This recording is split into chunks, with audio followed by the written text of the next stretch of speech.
A good question. A very good question indeed.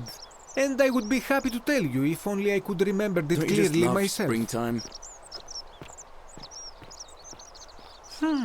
I remember I had just been to Rome to sell an extraordinary selection of wares, and drowning in coin, I decided to celebrate my success. I rented a prestigious villa by the Tiber, invited over a few select friends, and we began making our way through some of the most exquisite wine money could buy. Quite a lot of it, in fact. Now, I have had visions and awoken in strange places before.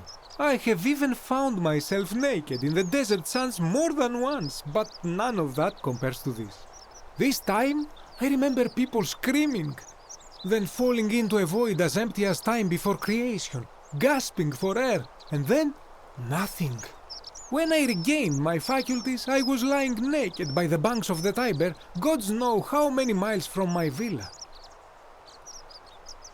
Indeed. I'm lucky I was carrying a little extra weight. I believe it kept me afloat. In any case, it seems I'd been rescued and resuscitated by a benevolent stranger.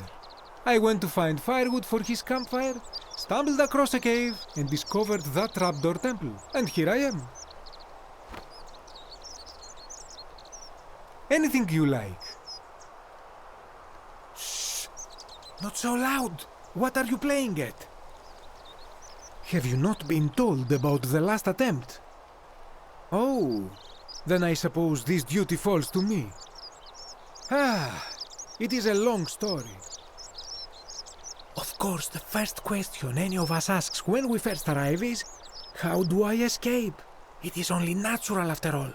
And scaling the chasm wall is out of the question, for it is simply too steep and too far. But as they say, if the wind fails, use the oars.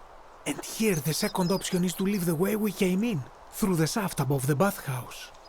See, the shaft is quite high, but if one gathered up enough wood, one could make a series of ladders and climb one's way out. I admire your enthusiasm, my friend, but please allow me to explain why this is inadvisable. There was an attempt, made by resourceful fellows who lived here some years ago. They even decided to keep records of their escape attempt for posterity. Unfortunately, as soon as they began to carry the first ladder down the hallway, they heard a godlike voice shake the entire city, and that, tragically, is where their tale ends. So it seems that to merely attempt escape is to invite the wrath of whichever god oversees this place, and so I say it is best to not even discuss it aloud. Ah, yes. The many shall suffer for the sins of the one. As a Greek, this is nothing new to me. It is how our gods operate. Have you not heard the tale of the god Hades? He was the first to learn this dreadful lesson when he abducted Persephone and imprisoned her in the underworld. When Demeter, the mother of Persephone, learned of this, she did not punish Hades, the guilty one. Instead, she changed the climate of Earth so that it became hot and dry. Nothing grew. The grain turned to empty husks and the rivers dried up. Innocent people died by the tens of thousands until at last the other gods were forced to act lest they have no worshippers left. So yes, we know this rule. This has always been the case. The golden rule has merely brought it into focus. If we are to survive, I say we must each heed the simple wisdom of Thales of Miletus, first of the 7 sages of Greece, who said, "Avoid doing what you would blame others for doing." It does, doesn't it? But it is not enough for us to do this alone. For even if 99% of us adopt this principle, that will never be enough.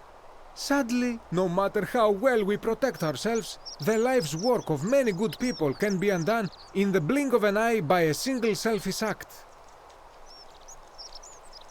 Ah, the voice of experience.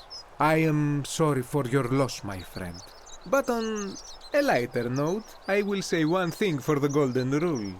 For all their grim and haunting poses, these golden statues do make magnificent models for my clothing, do they not?